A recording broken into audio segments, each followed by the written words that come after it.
record this for all of those people watching. I'm not a perfect person in my own power. Nobody's perfect. I'm not rich. I'm a simple person. But you know, my phone is gone. I buy this last yesterday. This phone. I just asking those people watching this. But I'm not saying that I need war. I don't need war. Ayoko ng gulo. I'm not inviting us when I live. I'm not inviting us when I live. Respect when I live. You know, I'm angry. Mostly I'm angry with the American people that saying that abandon us. How it feels like you abandon American. Filipino, you abandon us.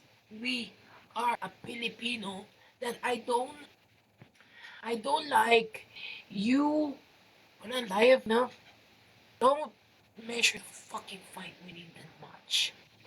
I'm here for asking with you, Scott Ritter.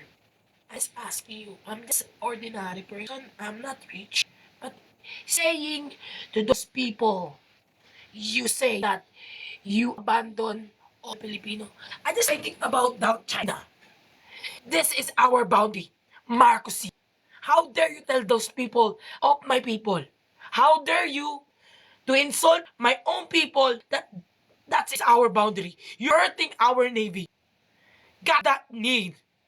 It's what feels like on me. Now I have voice now. So I'm just saying, hey, I'm not scared with everyone. I'm telling that somebody can speak up. Somebody can protect their own boundary. That is Marcos C. That is my tatay C. So I just asking you, how dare you, sir? I'm not a fuck. Sorry about my words. I'm not a person asshole here. I'm not have pride. For me, I'm just protecting those people around me. I don't want to be doing this. Why? Because I'm just a person that I'm just a Filipino that I'm hurt. That somebody else hurt their feelings. I love my country. I love everyone as Filipino. But I don't like when you're insulting us, Scott Ritter. I'm speaking up. I'm just a simple girl. I'm not rich. I'm simple. But I provided that I am a Filipina. I'm just saying that I protecting my tatay Marcos, my daddy. Not a sugar daddy. Are we just respecting us? That you are respecting your own dad or somebody. You don't have po or opo, right? We are a family. I need a family. China, I need you to say sorry to Philippine people. We are love you. Alice Go, we respect Alice Go if they're in the jail because she said she was a spy. He provided to say it because we love us. You don't know how much we love when we love each other. I just asking you, why you feel like that? You think that we are not your friend? How feels like I feel like I'm hurt. People we can speak up. People we can do each other with. We provide to be. I am not rich. I am not perfect.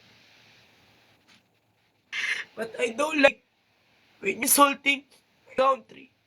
I don't like when you're saying the new generation, like my mother and my father didn't give me a good way to do. But you know how much I care about my people. People didn't love me. People didn't respect me as I am. But when I hurt them, no, I not hurt them.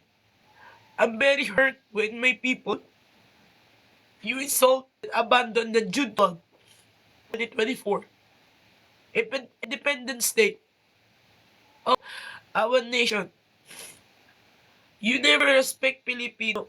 When you come here in our town, we respect you as you are, like a boss of us. China, like a boss.